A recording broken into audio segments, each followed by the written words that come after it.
Hi everyone, Mental Health Check 7. This is the real Mental Health Check 7. Okay, so there is a couple of things I want to address. The first thing is, the first thing is, if we lie to other people, if we lie to other people and we're honest with ourselves, can it be possible for somebody to do the opposite? Now, I've examined this idea many a time. I watched this TV show called My Crazy Ex-Girlfriend. I just binge watched the first season, and this whole time, in this TV program, there's this woman who drops her high profile job to go follow her ex-boyfriend to a small town with significantly less pay, and everything seems to go wrong around her, but she gains a lot of precious experiences along the way.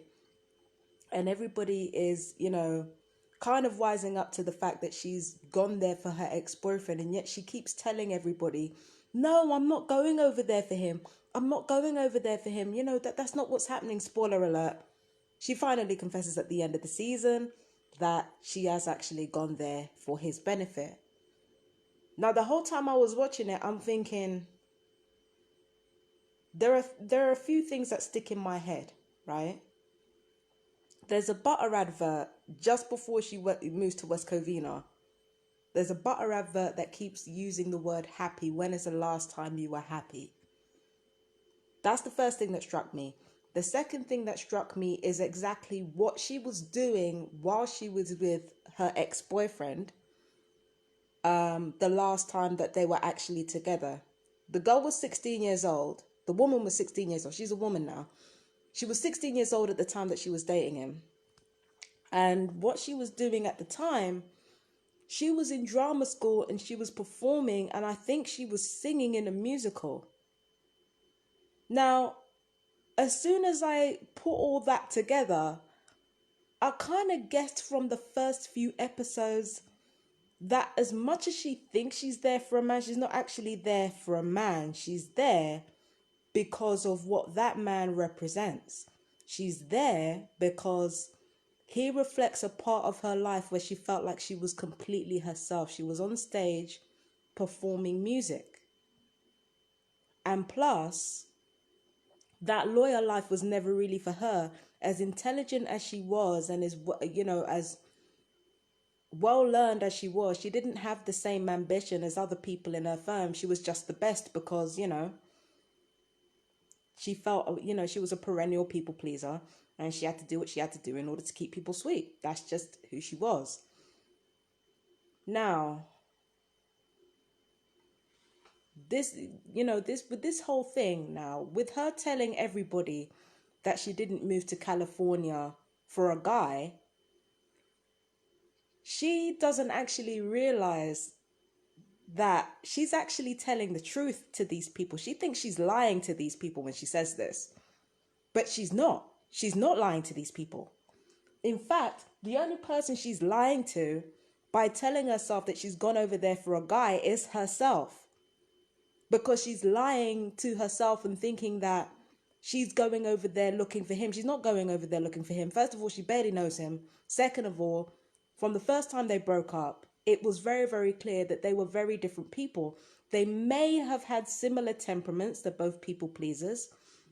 They're both well liked by everyone. They're both cheery. But deep down at their most fundamental level, they are very different people indeed. So what I think that woman was chasing for, she was actually telling everybody else the truth, and the only person she wasn't honest with is herself. And that, with Mental Health Check 7, I'm thinking, if we can lie to other people and then be honest with ourselves, is it really, really possible that we can lie to ourselves and then tell everybody else the truth? Because I feel like that's what I've been doing the majority of my life. That's why I could relate to the show. It's not just the whole crazy, like, chasing after people that don't want you thing that I relate to, even though I've done a fair bit of that in my time. It's also this thing of, you're lying to yourself about what you really want. And it's only when you spend so long in your head, like ping-ponging ideas back and forth in your own head. And it's only when you come into contact with other people that you start being honest with yourself. And I think with people who don't fit in and people who are misfits, that's what they end up doing. And that's the difference between them and people who do fit in more easily. The people who don't fit in more easily, they lie to themselves, but they tell everybody else the truth. They play this act of, oh, I'm a tough person. I don't like this person, or I don't like that thing. And then as soon as we come into contact with other people, that's when our real feelings actually come out. Do you understand what I mean? That's when we actually stop being dishonest. So we're dishonest with ourselves. The people who don't fit in and the people who are misfits, we lie to ourselves. We don't lie to anybody else. When we talk to people in the public eye, 9 times out of 10, unless we absolutely have to, we're almost always going to tell the truth. And I think that's down to the fact of being mistreated our entire lives. Because remember, trauma-based mind control or trauma-based abuse, it lowers your self-preservation instincts, which means your ability to lie to other people is compromised. That's why they use torture. That's why people use torture, because they know with a certain amount of torture, people will spill the beans. People will spill the beans at some point. They will start being honest about everything. They will start singing like canaries. That's why torture is still used. Yeah. And I know it's a bit of a leap to go from misfits to torture, but when you think about it, misfits are people who are more traumatized by the society around them than people who actually fit in, or who exhibit more symptoms of being traumatized by our current system than those who fit in more easily. And when when you have that amount of trauma in your system, you do end up wishing that you could have the same ability to lie that everyone else does. So you do end up lying to yourself, and there's kind of this ping pong discussion. Everybody has a ping pong discussion in their head. I think this, no, you're a dick. I think this, no, you're a dick. I think this, you're a dick. Everybody has it, right? But when you don't fit in, and when you're having that argument inside your mind, it's like you argue yourself into a lie.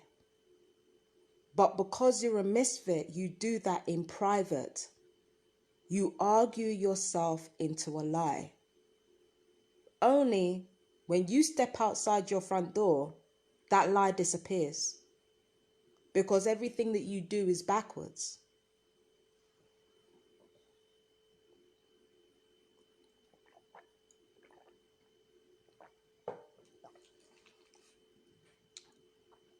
But with people that do fit in, they can be honest with themselves about what they are and lie to everyone else.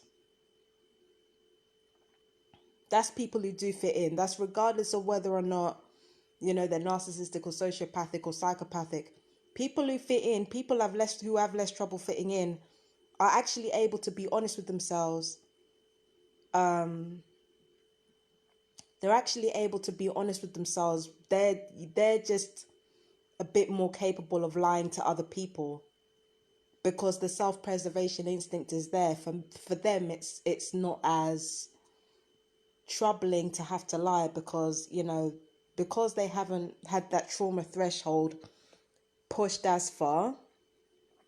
It's easier for them to lie to people than somebody who has had that trauma pushed on them for a long time. So I know I'm being linear with it. I know that I'm generalizing from my experience, and I can only talk from what I've learned. There are some traumatized people who learn to become sneaky, who learn to become this, that, and the third, but nah, I can only talk from the perspective of a misfit because I understand. Crazy ex-girlfriend, I understand where that character's coming from. She thinks she's lied to herself. She's told herself that I'm going to find romance when I come here. Not realizing that if she wanted to find romance with this person, she would have had it. If she really wanted it. If she really wanted it. Because this character is like me as well. This character is a manifester. She's one of those people where if she wants something, she's going to get it. And if she really wanted like a functional relationship with this person, she would have had one. Nothing would have been standing in her way, especially seeing as there was already past history there and there's already an attraction there. It's surface level, but there's an attraction. But she didn't want that.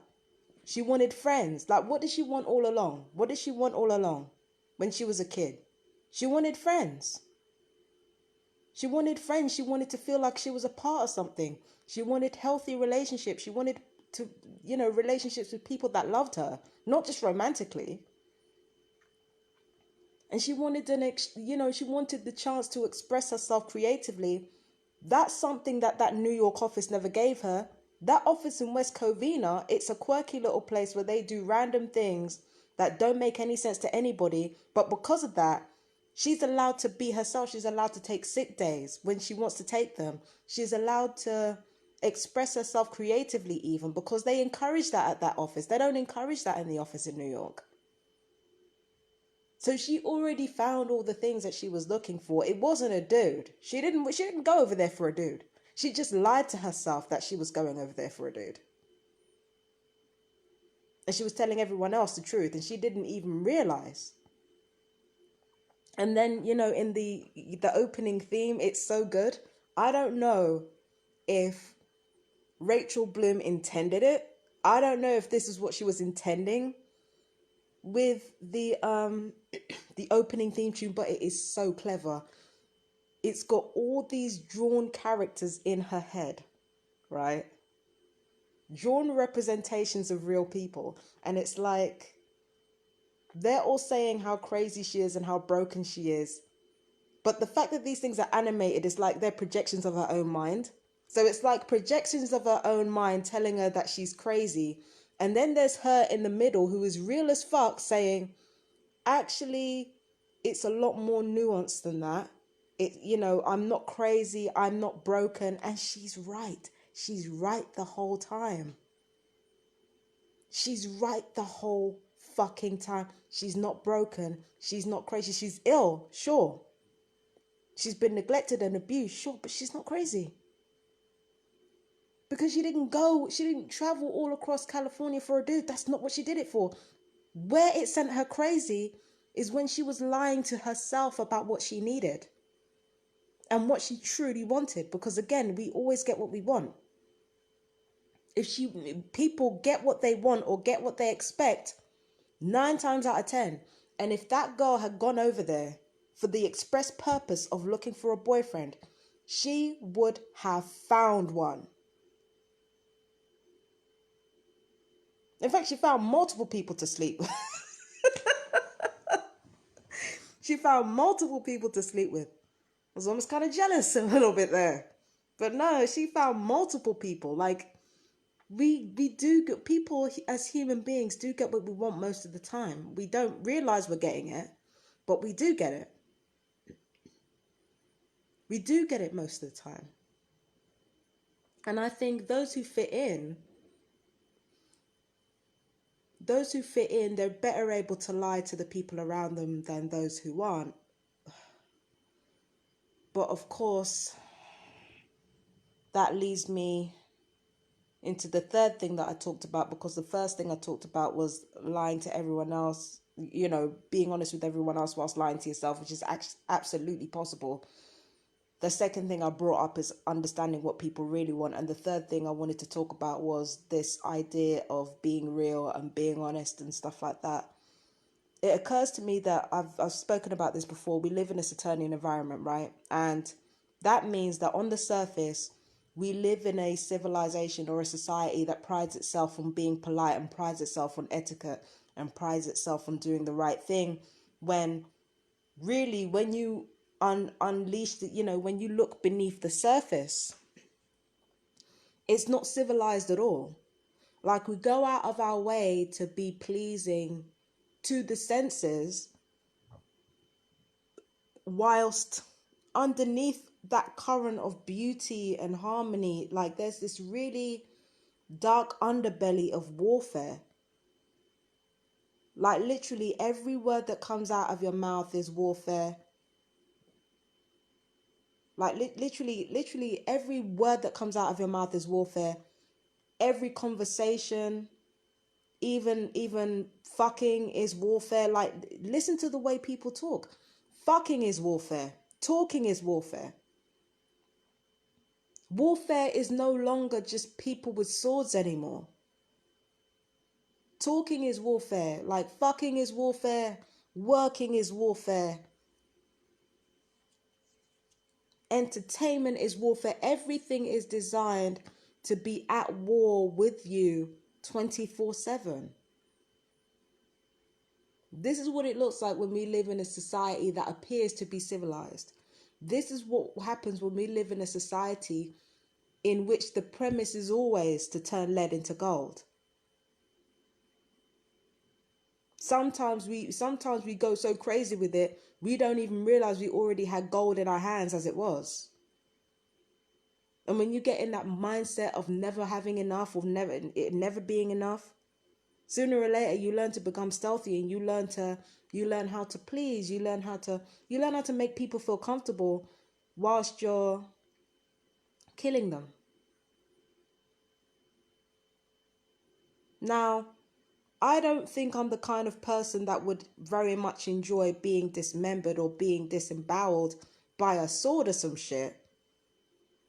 But we act like, when people are being killed off at a molecular level, when people are being disintegrated at a molecular level through sound or through invisible light or through prayer, because, prayer can kill people. Like, if you look up the Aboriginal traditions, there are some Aboriginal there are some Aboriginal traditions where you can literally sing a curse at someone.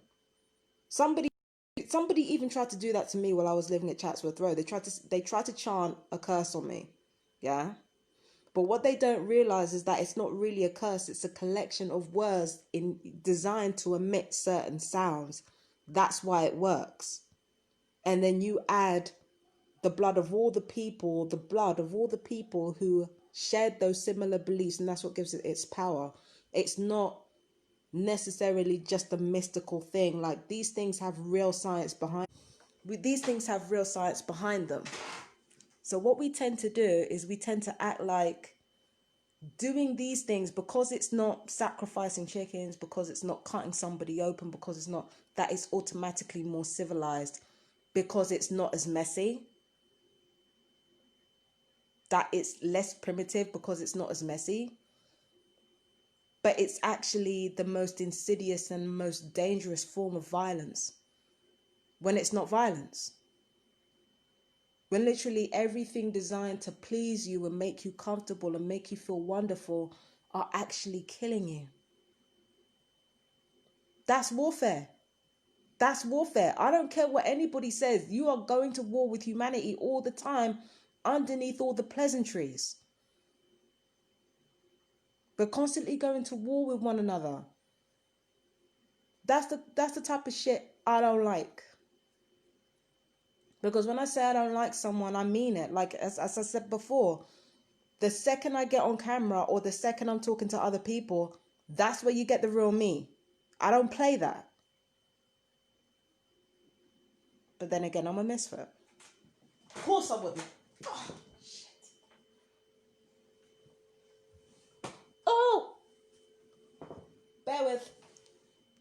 Oh. Just getting this.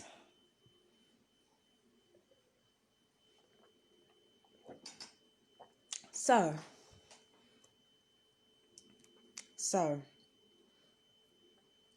we live in a society of warfare. That's the reality of the situation. If we live in a Saturnian society, we live in a society that doesn't see the gold that's already there and is busy trying to turn other things into what we want it to be. And we're doing it without forethought. We're doing it entirely from a level of selfishness and needing to be top dog all the time.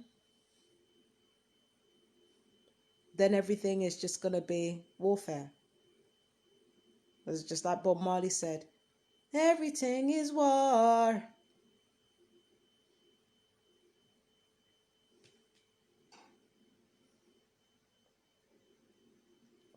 Or is it every day is war? I don't know. I don't know, Bob. I'm sorry. I'm sorry, Bob. But this is a bit of a random mental health check. But I just wanted to get all these ideas out of my system because I realized I want to extend it on from the fourth mental health check when I talk about thoughts and imagination. I realized when I'm arguing with people in my head, I'm actually arguing with myself. Now, somebody told me this a long time ago, but because they were very textbook psychotherapists, they were a very textbook psychotherapist, and they're not actually very good at their job. I didn't understand what they meant by that, but it was just like that woman in Crazy Ex-Girlfriend arguing with herself in the literal theme tune. It's like there are all these caricatures of people in our heads who are telling us we're garbage, but it's just ourselves. That's all it is. It's just ourselves telling ourselves we're dicks and reinforcing our own self-hatred. But the fact that we're doing it behind twisted representations of other people in our own heads, it makes us feel like it's not us. It does that make sense to you? That's what I'm talking about when I talk about people lying to themselves. We act like we like ourselves more than we do. And we act like we understand ourselves more than we do. When really we're just figuring things out. But then again, that's what happens when you don't fit in. You know, this is something that I used to resent, but I'm actually kind of glad for it now, because if I was the kind of person who did fit in and I didn't tell you all this, like it would literally rot me from the inside. Like I couldn't. If I didn't get all my messy feelings, every single feeling that was either problematic or petty or irrational, if I didn't show all of that to the public, then it wouldn't help me understand myself. And a lot of people would still be wandering around in the wilderness, but even though there are plenty of psych to go and, you know, psychology videos and all that stuff, there are plenty of those. But I just feel like I'm glad that I'm the kind of person now who has to be honest with people. I'm actually glad about it because it frees you.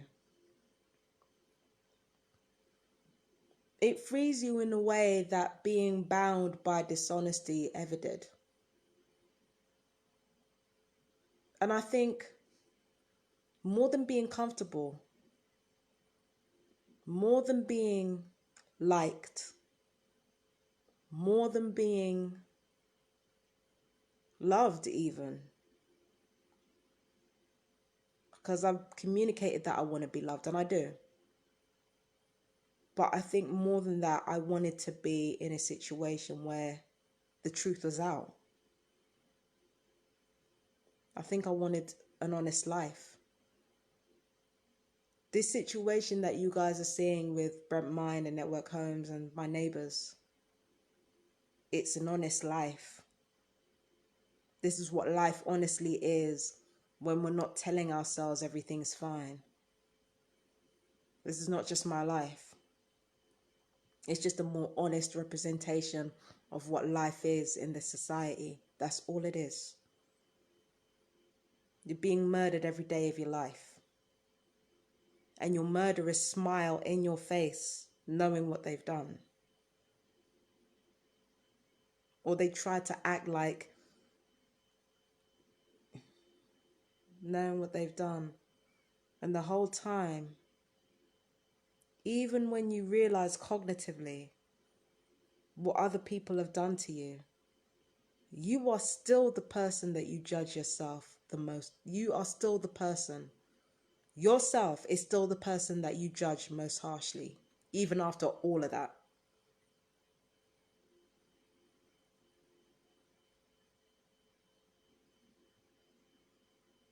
It's amazing, isn't it?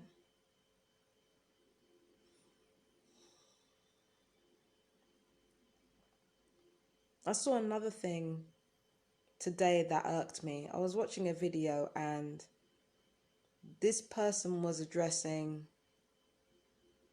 some people that they didn't even know. And it got to a point where I just couldn't take that energy anymore. I'm thinking, if you're slagging off a person that you know, if you're slagging off the kind of people that I dislike and I want to kick your ass, listen,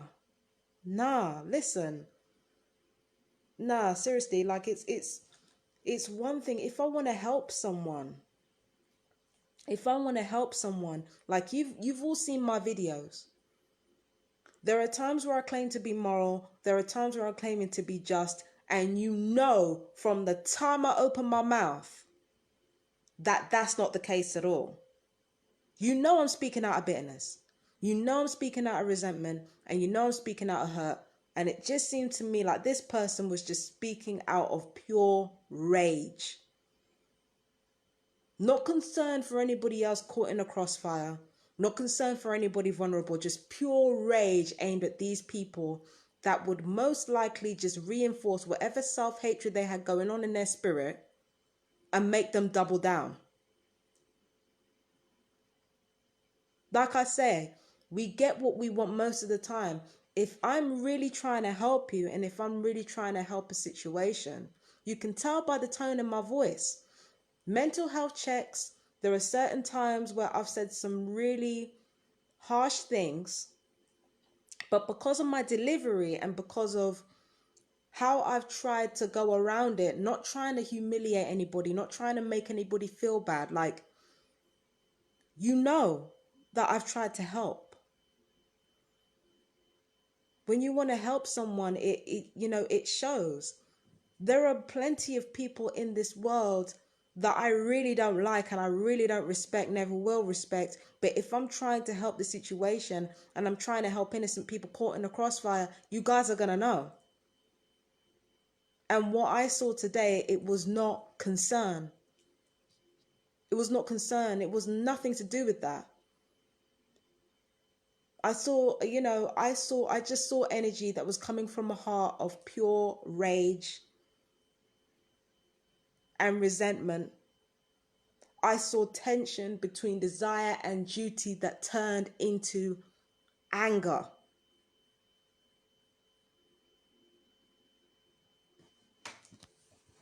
That's what I saw. I didn't see genuine concern.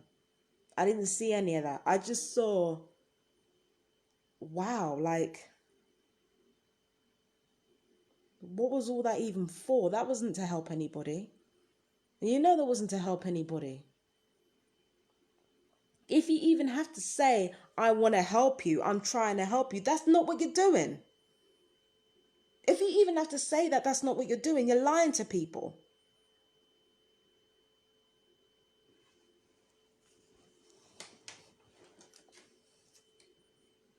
If you want to say bitter shit, man. I do it all the time. Don't feel no way about it either. If I want to call somebody a fucking baggy faced cunt, then I'm gonna do it. If I want to call somebody a fucking mummy, like I did the last person that I live with, if I'm gonna do that, I'm gonna do it. If I want to cuss somebody out, I'm gonna do it. And if I want to help somebody, if I genuinely love people and want them to do the best for themselves, not me, for themselves, then you're gonna know. I just don't like it when people try to act like they're helping someone and all they're doing is just beating people up. I was listening to that shit. None of it was aimed at me, and I felt like I was being beat up. That's not good. Like you can be addressing somebody, you know, that I don't like and that I do not check for. But like I shouldn't listen to somebody talk about people that I don't even like, or talk about the kind of people that I don't even like, and immediately feel sorry for the people that I normally dislike. That's not good. That's when you failed at your message.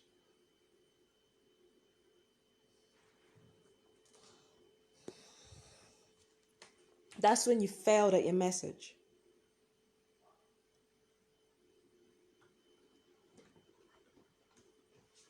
That's when you failed at your message, man. You know, and don't get me wrong, like you cussing someone out isn't automatically gonna make me dislike you. I've listened to plenty of people cuss people out, but they did it from a place that was real. They did it from a place of I fucking hate you. And even though it made me feel like I was joining in with bullying a little bit, the shit was entertaining because it came from a real place. It came from a real place, sometimes even from a deserved place. But that's not what I witnessed today. That's not what I witnessed today when I saw that video. I saw rage. I saw rage, and not even justified rage. I saw rage. I'm not going to go into too much into what type of video it was, because I don't want this person already gets way too much hate as it is, and I'm not trying to add to that. But what I will say is this: when you are working with ESP, you're working not just with your third eye, but you're also working with your heart space. This is the thing that nobody tells you. You're working with your heart space when you do your readings, or when you do channeled messages, anything like that. You're operating from your heart space as well as your third eye. The two are connected. In fact, you're working more with your heart. Your heart is the most important thing when you're doing readings for people. The best type of psychics are the ones whose hearts are wide open. And I mean wide open, because they can perceive everything that that person wants, everything that that person... But then herein lies the problem. Because as a psychic, when you're doing readings, your frequencies will attract people who want the same things you want and who are on the same trajectory that you're on. So sometimes when you do readings for people, what you have to watch out for is that you're not just telling them what both you and they want to hear.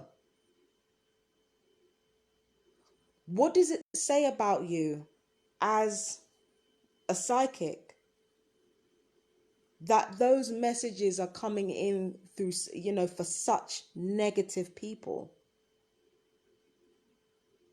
What does that say about you? And, you know, and the thing is,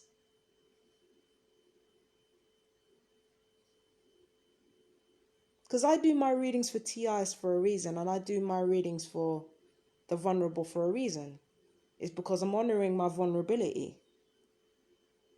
When you attack somebody that is clearly connected with your own heart space, I have to wonder what is going on inside your heart that you would have those type of messages for those people. I have to wonder. I do wonder about some people who call themselves occultists and where their heart space is. I really do have to wonder. I really do have to wonder. Like you mean as an oracle reader or as somebody who's a psychic, your fucking your fucking first instinct, or you know, one of your messages is going to be aimed towards somebody like that? Like, what is going on in your own frequency? What is going on in your own frequency to even be on the same trajectory from your heart space as those people? Because in order to be able to channel a message like that, you have to be within the heart space of those people. Again, as somebody who practices divination, an open heart space is one of the most important things you can have, as well as a lucid, lovely and supple third eye.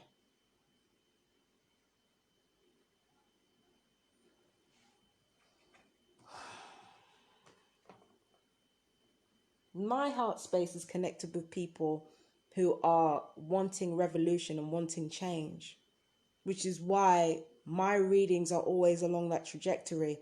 But the thing is, because I know that, every single day I'm alive on this planet, I am always checking my motives. I'm always checking why I do what I do. When you're sick and when you don't look, yeah, like when you have a multitude of mental illnesses and you're being abused in the same way that I'm being abused constantly, you have nothing to do except check yourself. That's all you can do. There is nothing for you to do but check your motives, but check your thoughts, but analyze everything. Part of the reason why I used to be so shit at readings is because my heart was closed to everyone else. And it was like, I never ever did readings from the perspective of spirit. I only ever did it for my own self-interest. That's why most of the time I got things wrong. I would maybe get something right, because my heart wasn't connected to the people I was trying to do readings for. My heart was connected to another place. My heart was connected to the people who were hurting me.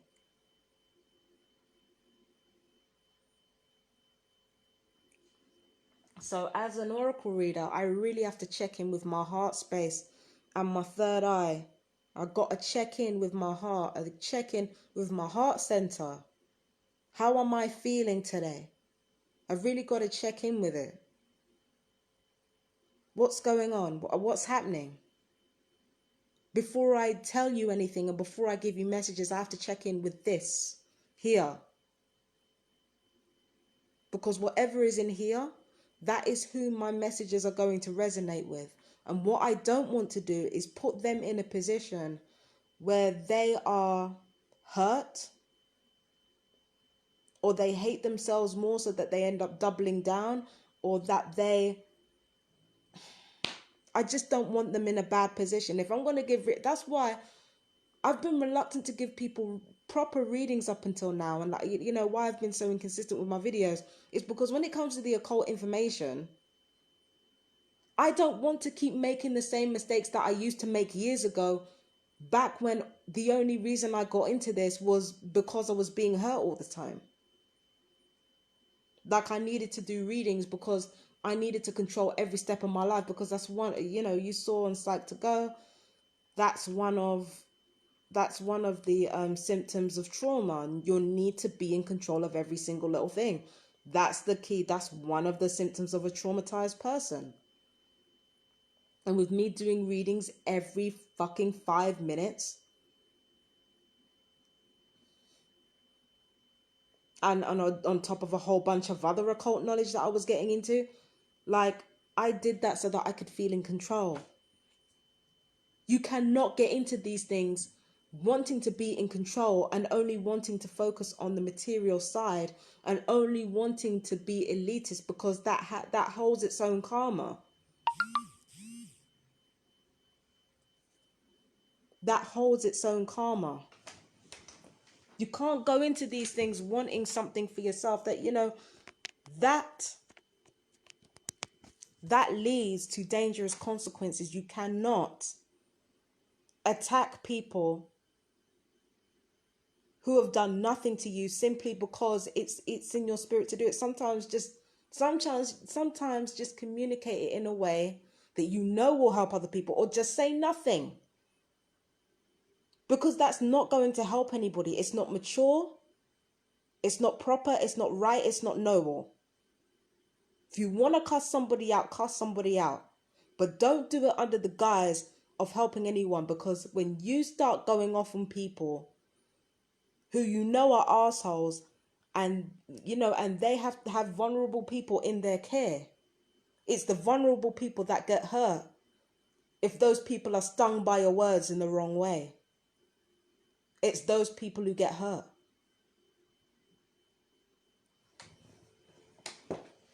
I didn't want to bring this up because, you know, I don't want the smoke because this person is an occultist. I did not want the smoke, but I had to say something. I had to say something.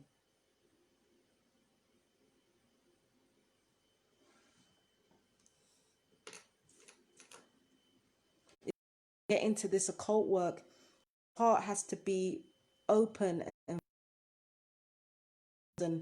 you know, I'm not talking about physically, I'm talking about like your heart, like it has to be, it's got to be healthy. Like your root chakra, your heart chakra, and your third eye chakra are the three center points of manifestation.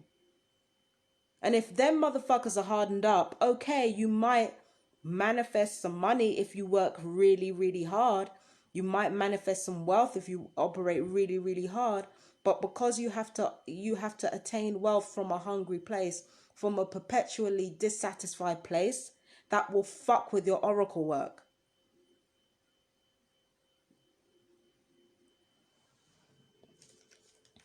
I didn't expect to talk about this. I wasn't expecting to talk about this, but nah, man, it's the truth. It's the fucking truth. Like you can't, if you want to cuss somebody out, cuss them the fuck out, man. Say these are the type of motherfuckers I hate. These are the bitches I don't like.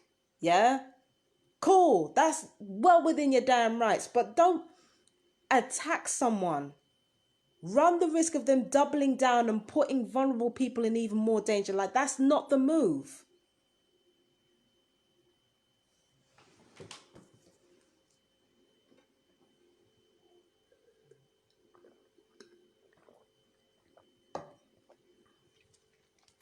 That's not the move. You don't do shit like that. You don't do shit like that. That's why I connect with spirit. I connect, you know, I'm not perfect because look at the situation around me. I've got people who are motivated in abusing me, motivated in trying to kill me. So I'm still working on what I'm attracting. I'm still working on what I'm attracting into my life. I'm still working on my motives for giving readings. I'm still working on my motives for doing everything because I want to do it from the level of spirit. I want to help people. I want to lead people on the right track. I can't do that if my heart isn't right. I can't.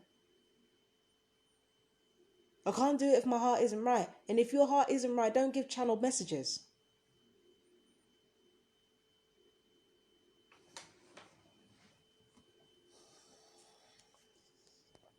You know, I know I sound self-righteous, and I know I'm probably going to catch a lot of smoke for saying that shit, but nah, that's not the move.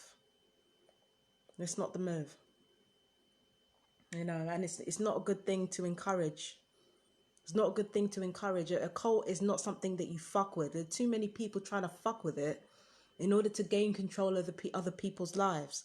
I'm in a situation right now where multiple people have tried to put curses on me. I mean, sure, they didn't work because, you know, the only thing that, well, if they worked very circumstantially, because the only way that I've ever been harmed in any way is through the electronic weaponry and through psychological warfare, not necessarily through the occult.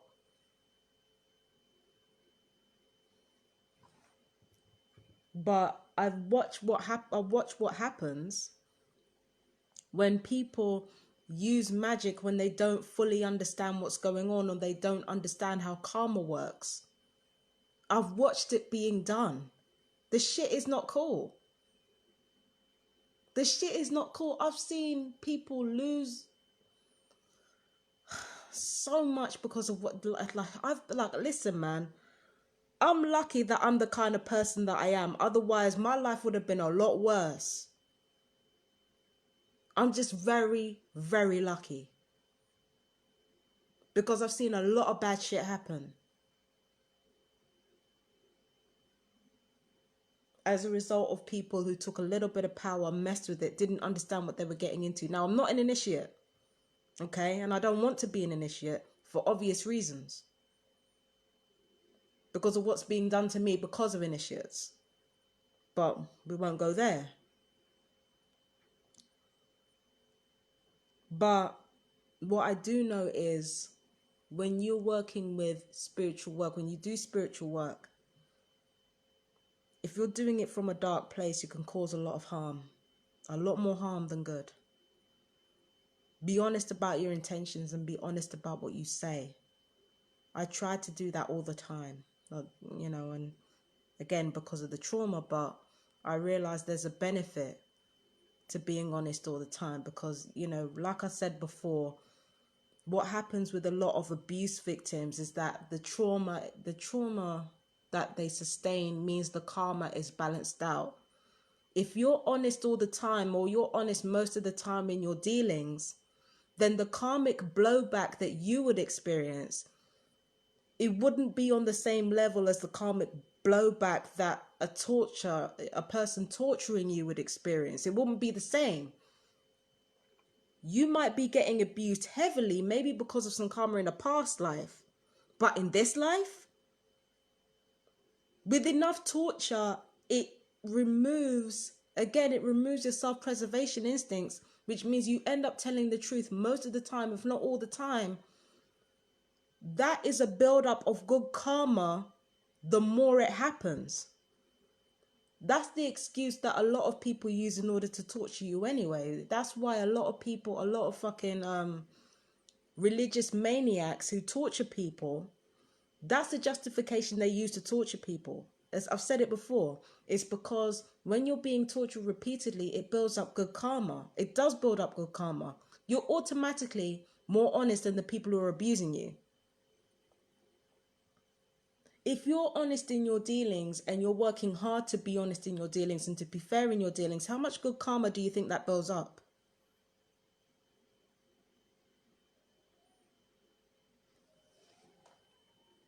Do you understand what I'm saying? How much good karma do you think that builds up?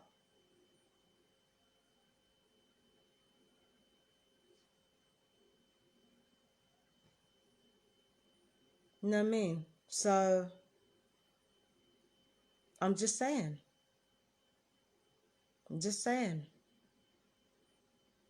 And you've seen that good karma build up in my life. It's growing.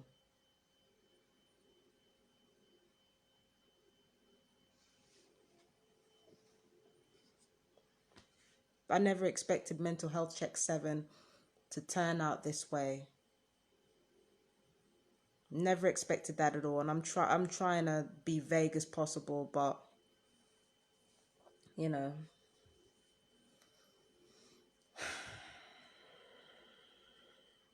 this shit ain't nothing to play with, man. And people's emotions, like I said, emotions are the closest thing to spirit. You don't play with that shit. Ever. The heart is the rainbow bridge. You don't fuck with people's emotions. There are consequences to when you do that.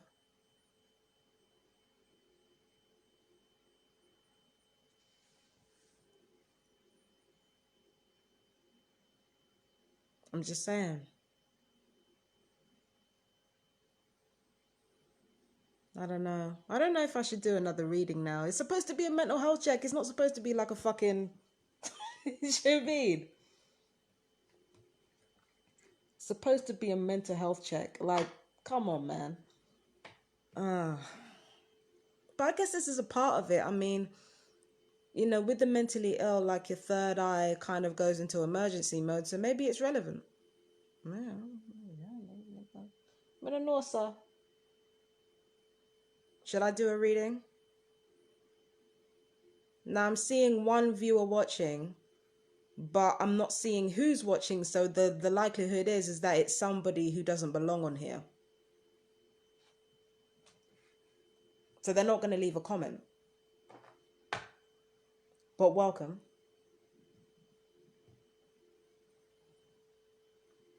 I don't know if I should do a reading or not. I'm not sure what I should do. Yeah. You don't fuck with emotions, man. You don't ever fuck with emotions. Closest thing to God. You don't fuck with that. Oh, hey, Kat. You don't fuck with emotions. Closest thing to God. Closest thing to God. You don't fuck with it. Don't fuck with them.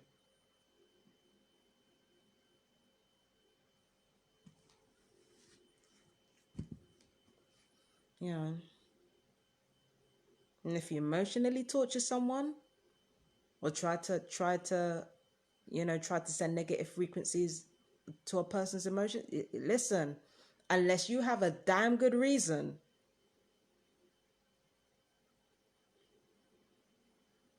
it's your ass. It's your ass. That's all I'm gonna say. And now I'm gonna go. I think the reason why I was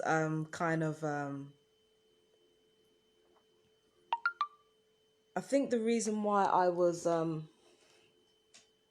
trying to delay it was because my intuition was telling me stay on, stay on, stay on, and my brain takes a while to get going.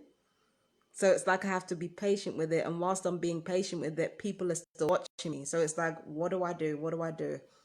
That's what happens with my brain, you see, because my intuition tells me to do something, but the rest of my brain takes a while to catch up. You understand what I mean? The rest of my brain takes a while to catch up. So that's what you witnessed here today. That was what the lull was, just to explain it. Anyway, I better go. I'm sure the reaction to this video is just going to be delightful. But let's see, okay? You take care of yourself.